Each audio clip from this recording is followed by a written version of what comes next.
ఇప్పుడు మనం కిడ్నీస్లో urine formation అనేది ఎట్లా జరుగుతుంది అన్న దాని గురించి ఇప్పుడు మనం పార్ట్ 3లో చూద్దాం. దీంట్లో ఇప్పుడు మనం లోపలి వైపు మొత్తం ఉన్న క్యాపిల్లరీ నెట్వర్క్ని ఏమంటారు అంటే గ్లోమెరులస్ అంటారు అని మనం తెలుసుకున్నాం. ఈ గ్లోమెరులస్ని కవర్ చేస్తూ సింగిల్ లేయర్ని ఉన్న సెల్స్ ఉంటాయి.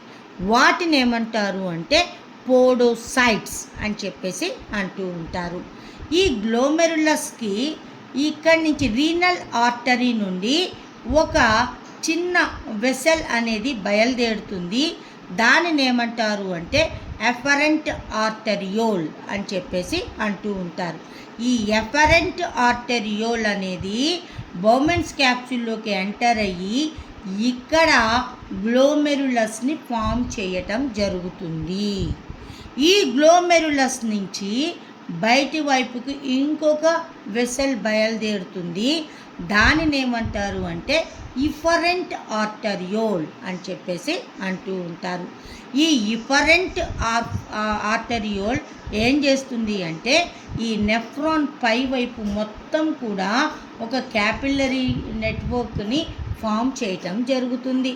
దానినే ఏమంటారు అంటే పెరిట్యూబ్యులర్ క్యాపిల్లరీ నెట్వర్క్ అని చెప్పేసి అంటూ ఉంటారు. ఇది ఈ పార్ట్స్ గురించి మనం తెలిస్తే ఈ యూరిన్ ఫార్మేషన్ అనేది ఎలా ఉంటుంది అన్నది మనం ఈజీగా తెలుసుకోవడానికి ఉంటుందన్నమాట. ఇప్పుడు మనం ఈ యూరిన్ ఫార్మేషన్ యొక్క స్టేజెస్ గురించి చూద్దాం. ఈ ఫార్మేషన్ ఆఫ్ యూరిన్లో మొత్తం ఎన్ని స్టేజెస్ ఉంటాయి అంటే మొత్తం 4 స్టేజెస్ కనబడతాయి. ఫస్ట్ వన్ ఏంటి అంటే గ్లోమెరులర్ ఫిల్ట్రేషన్. నెక్స్ట్ వన్ ఏంటి అంటే ట్యూబ్యులర్ రీఅబ్జార్ప్షన్. మూడోది ఏంటి అంటే ట్యూబ్యులర్ సెక్రెషన్. నాలుగోది ఏంటి అంటే ఫార్మేషన్ ఆఫ్ కాన్సన్ట్రేటెడ్ యూరిన్ అని చెప్పేసి ఈ 4 స్టెప్స్ మనకి ఫార్మేషన్ ఆఫ్ యూరిన్లో ఉంటుంది. ఇప్పుడు మనం ఒక్కసారి నెఫ్రాన్ యొక్క స్ట్రక్చర్ని అబ్జర్వ్ చేసి దీంట్లో ఆ 4 స్టేజెస్ ఎట్లున్నాయో చూద్దాం. ఫస్ట్ వన్ ఏంటి గ్లోమెరులర్ ఫిల్ట్రేషన్. మరి గ్లోమెరులర్ ఫిల్ట్రేషన్ అంటే పేరులోనే ఉంది. ఆ ఫిల్ట్రేషన్ అంతా ఎక్కడ జరుగుతుంది అంటే గ్లోమెరులస్లో జరుగుతుంది. ఎప్పుడైతే ఈ ఎఫరెంట్ ఆర్టరియోల్ నుండి బ్లడ్ అనేది గ్లోమెరులస్లోకి ఎంటర్ అవుతుంది. ఇక్కడి నుంచి ఇంకొక ఆర్టరియోల్ బయలుదేరింది. అదేంటి అంటే ఇఫరెంట్ ఆర్టరియోల్. ఇది ఎఫరెంట్ కంటే కూడా ఇది చాలా నేరోగా ఉంటుంది. ఈ ట్యూబ్ అనేది చాలా నేరోగా ఉంటుంది, అంటే చాలా సన్నగా ఉంటుంది. దానివల్ల ఏమవుతుంది అంటే ఈ గ్లోమెరులస్ నుంచి బ్లడ్ అనేది ఎక్కువగా వెళ్ళకపోవటం వల్ల ఈ ఏరియాలో బ్లడ్ ప్రెషర్ అనేది ఎక్కువవుతుంది. ఆ ప్రెషర్ ఎక్కువైనప్పుడు ఇక్కడ బ్లడ్ అనేది ఫిల్టర్ అవుతుంది. ఆ ఫిల్టర్ అయిన బ్లడ్ ఎక్కడికి వెళ్తుంది అంటే ఈ గ్లోమెరులస్ నుంచి బౌమెన్స్ క్యాప్సూల్లోనికి ఎంటర్ అవటం జరుగుతుంది. మరి ఇక్కడికి ఎంటర్ అయిన తర్వాత అది మొత్తం కూడా ఆ వేస్టేజ్ మొత్తం కూడా ఎలా ఉంటుంది చూడటానికి అంటే అది చూడటానికి మొత్తం కూడా బ్లడ్ లాగా ఉంటుంది. ఇక బ్లడ్లో అయితే బ్లడ్ సెల్స్ ఉంటాయి, దీంట్లో బ్లడ్ సెల్స్ ఉండవు. అంతే తప్ప మిగిలిన కెమికల్ కాంపోజిషన్ మొత్తం కూడా బ్లడ్ ఎలాగ ఉంటుందో ఇది కూడా అలాగే ఉంటుంది. ఇక ఈ ఫిల్టర్ అయిన బ్లడ్ మొత్తం కూడా బౌమెన్స్ క్యాప్సూల్లోకి వచ్చింది కదా, దానిని ఏమంటారు అంటే ప్రైమరీ యూరిన్ అని చెప్పేసి అంటూ ఉంటారు. ఈ ప్రైమరీ యూరిన్ అనేది ఈ బౌమెన్స్ క్యాప్సూల్లోనికి ఎందులోకి ఎంటర్ అవుతుంది అంటే పీసీటీలోనికి ఎంటర్ అవుతుంది. పీసీటీ అంటే ప్రాక్సిమల్ కన్వల్యూటెడ్ ట్యూబ్యూల్, దీంట్లోకి ఎంటర్ అవుతుంది. ఇక దీంట్లోకి ఎంటర్ అయిన తర్వాత వీటిపైన మొత్తం కూడా క్యాపిల్లరీ నెట్వర్క్ ఉంటుందని చెప్పుకున్నాం కదా, దానిని ఏమంటారు పెరిట్యూబ్యులర్ క్యాపిల్లరీ అంటారు.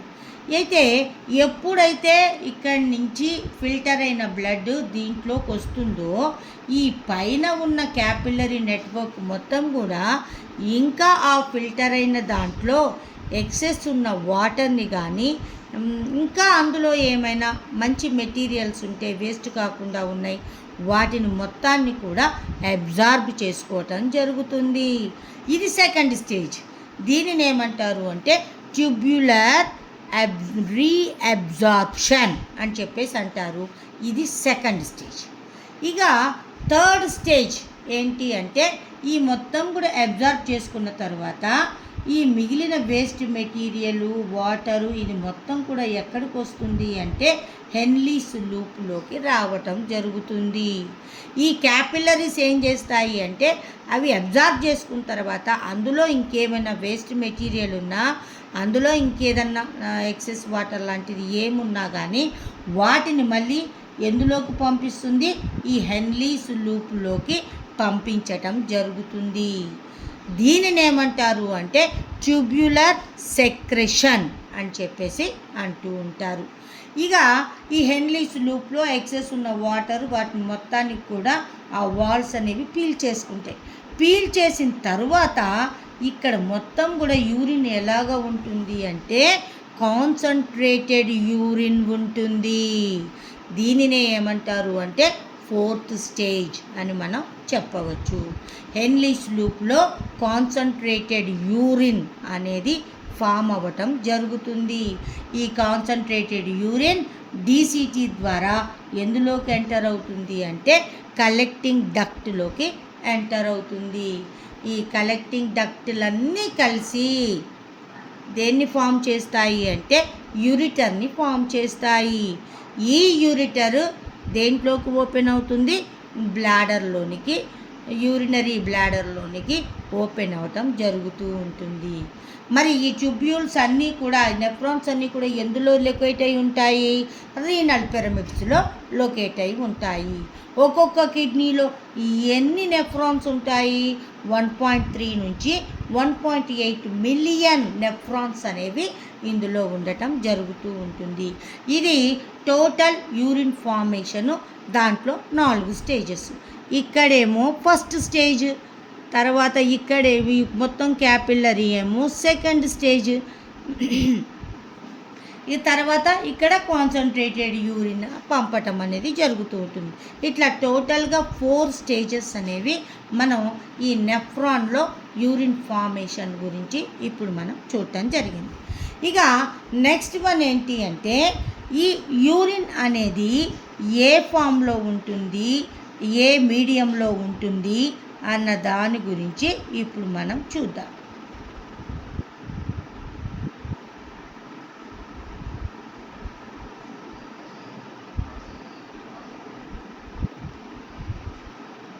ఈ యూరిన్ అనేది జనరల్గా ఎసిడిక్ ఫామ్లో ఉంటుంది.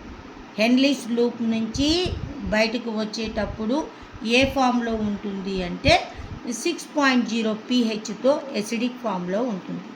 ఆ తర్వాత ఇది ఏమవుతుంది అంటే ఆల్కలైన్ అవుతుంది. అంటే ఏంటి, బేసిక్ ఫామ్లోకి మారుతుంది.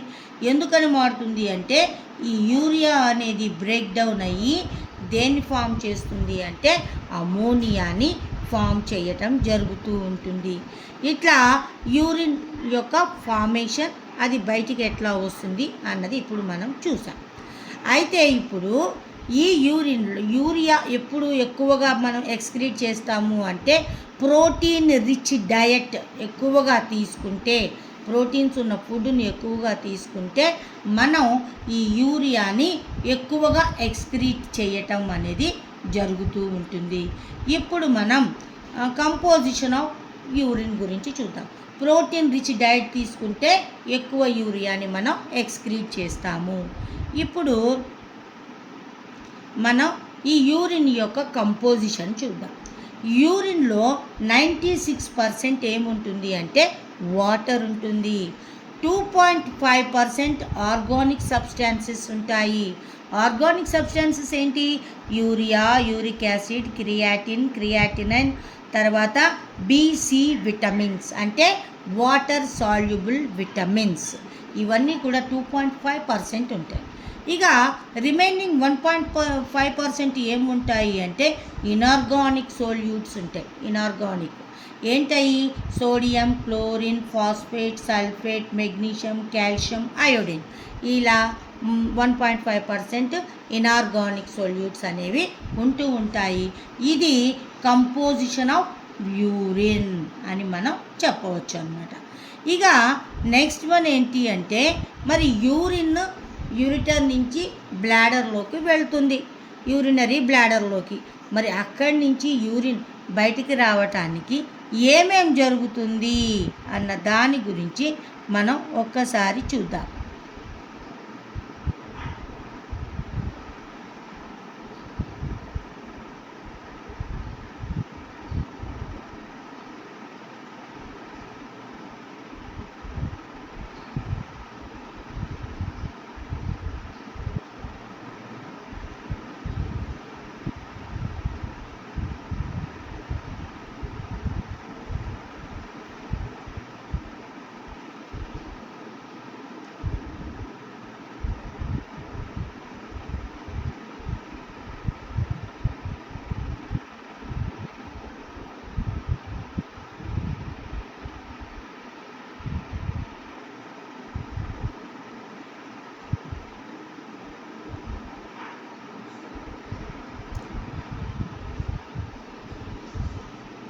ఓకే, ఇప్పుడు మనం బ్లాడర్ చూద్దాం. ఈ బ్లాడర్కి పైన రింగ్ లైక్ స్ట్రక్చర్స్ ఉంటాయి. వాటిని ఏమంటారు అంటే స్పింక్టర్స్ అని చెప్పేసి అంటూ ఉంటారు. ఈ స్పింక్టర్స్ ఏం చేస్తాయి అంటే ఎప్పుడైతే యూరిన్ మొత్తం కూడా యూరినరీ బ్లాడర్లోకి వస్తుందో అది ఇమీడియట్గా పైన మూసుకుపోవటం జరుగుతూ ఉంటుంది. యూరినరీ బ్లాడర్లో ఎంత యూరిన్ స్టోరేజ్ అయి ఉంటుంది అంటే నియర్లీ 700 నుంచి 800 లీటర్స్ యూరిన్ అనేది స్టోరేజ్ అయి ఉంటుంది. 700 నుంచి 800 లీటర్స్ యూరిన్ అనేది స్టోర్ చేసే కెపాసిటీ యూరినరీ బ్లాడర్కి ఉంటుంది. కానీ మనకి అర్జెంటుగా యూరిన్ వస్తుంది అని ఎప్పుడు అనిపిస్తుంది అంటే యూరినరీ బ్లాడర్లో 300 నుంచి 400 లీటర్స్ యూరిన్ మొత్తం నిండగానే మనకి అర్జెంటుగా యూరిన్ వెళ్ళాలి అన్న ఫీలింగ్ కలగటం జరుగుతూ ఉంటుంది.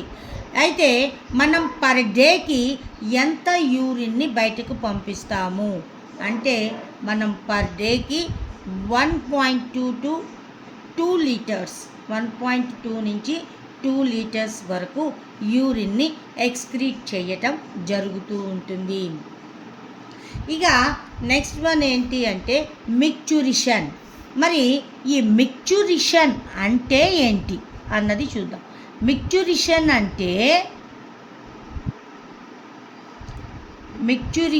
అంటే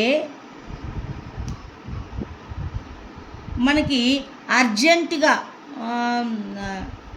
యూరినరీ బ్లాడర్ నుంచి యూరిన్ని బయటికి పంపించటాన్ని పంపించడాన్నే ఏమంటారు అంటే మిక్చురిషన్ అని చెప్పేసి అంటూ ఉంటారు. ఈ యూరినరీ బ్లాడర్ నుంచి యూరిన్ని బయటకు పంపిస్తాం.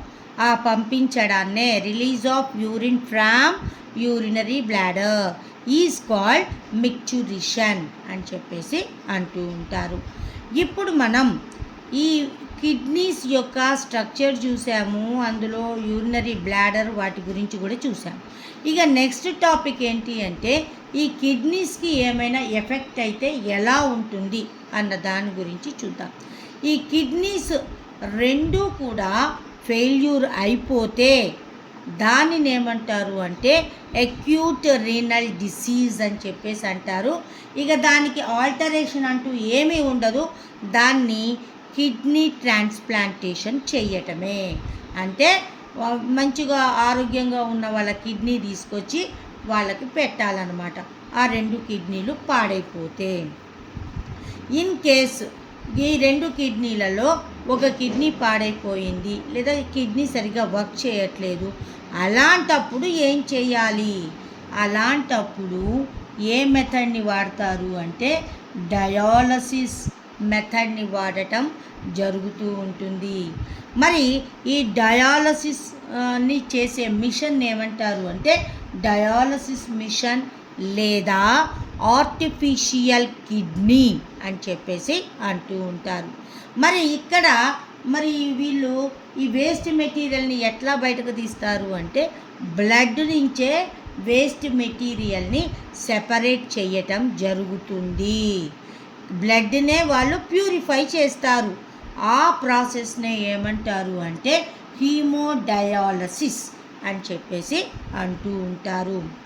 మరి ఈ హీమోడయాలసిస్లో ఏం చేస్తారు అన్నది మనం ఆ ప్రాసెస్ గురించి ఒక్కసారి చూద్దాం. ఇక్కడ చూడండి, ఇతని యొక్క చేతికి ఈ డయాలసిస్ మిషన్ని ఏం చేశారు, అతని చేతికి అటాచ్ చేయటం జరిగింది. ఇతని చేతి నుంచి ఆర్టరీ నుంచి మనకి సిస్టమిక్ అయోటా అని అనుకున్నాం కదా, అలాంటి అయోటా యొక్క ఆర్టరీ నుంచి ఏం చేశారు, బ్లడ్ని ఈ డయాలసిస్ మిషన్లోనికి పంపించటం జరుగుతుంది. ఈ డయాలసిస్ మిషన్ మొత్తం కూడా చిన్న చిన్న చిన్న ప్యాసేజీలుగా మనకి కనబడుతుంది. తర్వాత ఇక రెడ్ కలర్లో ఉంది చూసారా, ఇదంతా బ్లడ్. అది కాకుండా మధ్యలో ఎల్లో కలర్లో ఫ్లూయిడ్ ఉంది చూసారా, అదేంటి అంటే డయలైజర్ ఫ్లూయిడ్. అంటే ఏంటి, ఇక్కడ ఒక ట్యూబ్లోనికేమో బ్లడ్ను పంపిస్తారు, దాని కిందనే ఇంకొక ట్యూబ్ ఉంటుంది, దాంట్లోకి డయలైజర్ని పంపటం జరుగుతూ ఉంటుంది. ఈ టోటల్ మెటీరియల్ దేంతో తయారవుతుంది అంటే సెల్లోఫేన్ అనే మెటీరియల్తో తయారవుతుంది. అయితే ఈ దీంట్లో ఈ డయలైజర్లో ఎలాంటి సబ్స్టాన్సెస్ ఉండవు. ఇది కంప్లీట్గా క్లియర్గా ఉంటుంది. అయితే ఈ బ్లడ్లోనేమో చాలా వేస్ట్ సబ్స్టాన్సెస్ ఉంటాయి, ఇందులో ఏమో ఏమీ ఉండవు. మరి ఈ రెండింటిని ఏం చేశారు, ఫ్లో చేయటం, ఎట్ ఏ టైం ఫ్లో చేయటం జరుగుతుంది. మనం ఆల్రెడీ పార్ట్ 1లో చూసాం ఆస్మోసిస్, హోమియోస్టాసిస్. ఆస్మోసిస్ అంటే వాటర్ బ్యాలెన్స్, హోమియోస్టాసిస్ అంటే అయానిక్ బ్యాలెన్స్. ఇక్కడ అయానిక్ బ్యాలెన్స్ లేదు, అందువల్ల ఈ బ్లడ్లో ఉన్న వేస్ట్ మెటీరియల్స్ అన్నీ కూడా బ్యాలెన్స్ చేయటం కోసం దేంట్లోకి ఎంటర్ అవుతాయి అంటే ఈ డయలైజర్ ఫ్లూయిడ్లోనికి ఎంటర్ అవటం జరుగుతుంది. ఎంటర్ అవ్వగానే ఈ బ్లడ్ ప్యూరిఫై అయిపోతుంది. ఈ ప్యూరిఫై అయిన బ్లడ్ మళ్ళీ వీన్ ద్వారా ఎక్కడికి, మళ్ళీ ఆ పర్సన్కి ఆ బ్లడ్ని ఎక్కించటం, ఆర్టరీ ద్వారా తీస్తారు, వీన్ ద్వారా మళ్ళీ బ్యాక్కి బాడీలోనికి ఎక్కించటం జరుగుతూ ఉంటుంది. ఇట్లా హీమోడయాలసిస్ చేయటం జరుగుతుంది. ఇది జరగటానికి ఎంత టైం తీసుకుంటుంది అంటే నియర్లీ 5 to 6 hours టైం తీసుకోవటం జరుగుతూ ఉంటుంది. ఇట్లా డయాలసిస్ అనేది చేస్తారు.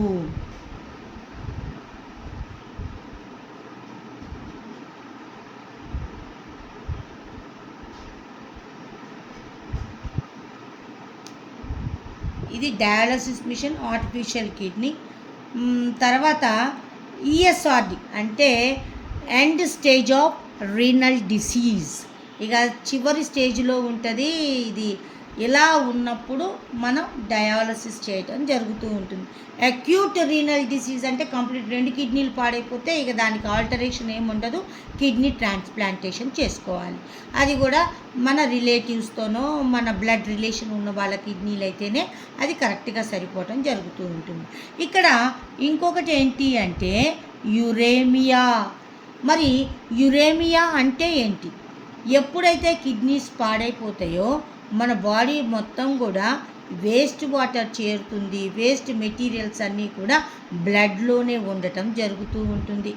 దానివల్ల బాడీ మొత్తం కూడా స్వెల్లింగ్ వస్తుంది. అలాంటి పొజిషన్ ఏమంటారు అంటే యురేమియా అని చెప్పేసి అంటూ ఉంటారు. మరి డయాలసిస్లో మనం ఏం తెలుసుకున్నాము అంటే బ్లడ్ని బయటకు తీస్తాం. జనరల్గా బ్లడ్ బయటకు రాగానే ఏమవుతుందమ్మా, అది గడ్డగట్టడం జరుగుతుంది ఫైబ్రినోజన్ వల్ల. మరి అలా గడ్డ కట్టకుండా ఉండటం కోసం ఇక్కడ హెపారిన్ అనే ఇంకొక ఎంజైమ్ని దేంట్లో ఆ బ్లడ్లో కలపటం జరుగుతుంది. ఈ హెపారిన్ ఏం చేస్తుంది అంటే బ్లడ్ గడ్డగట్టకుండా, క్లాట్ అవ్వకుండా ఈజీగా ఫ్లో అయ్యేటట్టుగా ఈ హెపారిన్ అనేది చేస్తూ ఉంటుంది. మరైతే మన నెఫ్రాన్స్ దగ్గర కాన్సన్ట్రేటెడ్ యూరిన్ తయారవుతుంది అని చెప్పుకున్నాం కదా. ఆ మిగిలిన వాటర్ని కూడా ఏది పీల్చుకునేటట్టు చేస్తుంది అంటే వాసోప్రెసిన్ అనే హార్మోను ఎక్సెస్ ఉన్న వాటర్ని లోపలికి పీల్చుకోవటం జరుగుతుంది. మరి డయాబెటీస్ అంటే షుగర్ వ్యాధి ఉన్న వాళ్ళల్లో ఈ వాసోప్రెసిన్ అనే హార్మోను సరిగ్గా రిలీజ్ అవ్వదు. దానివల్ల వాళ్ళు ఎక్కువ యూరిన్ని పాస్ చేయటం జరుగుతూ ఉంటుంది. అలాంటి పొజిషన్ని, అలాంటి డిసీజ్ని ఏమంటారు అంటే డయాబెటిస్ ఇన్సిపిడస్ లేదా అతిమూత్ర వ్యాధి అని చెప్పేసి అంటూ ఉంటారు. ఇది కిడ్నీస్ వర్క్ చేసే విధానము, డయాలసిస్ మిషన్, వీటన్నింటి గురించి ఇప్పుడు మనం చూసాం. ఇక నెక్స్ట్ టాపిక్లో ఏంటి అంటే ఎక్స్క్రీషన్ అనేది ఓన్లీ యానిమల్స్లోనే ఉంటుందా, ప్లాంట్స్లో ఉండదా అంటే మరి ప్లాంట్స్లో ఎక్స్క్రీషన్ ఎట్లా జరుగుతుంది అన్న దాని గురించి నెక్స్ట్ పార్ట్ 4లో మనం చూద్దాం.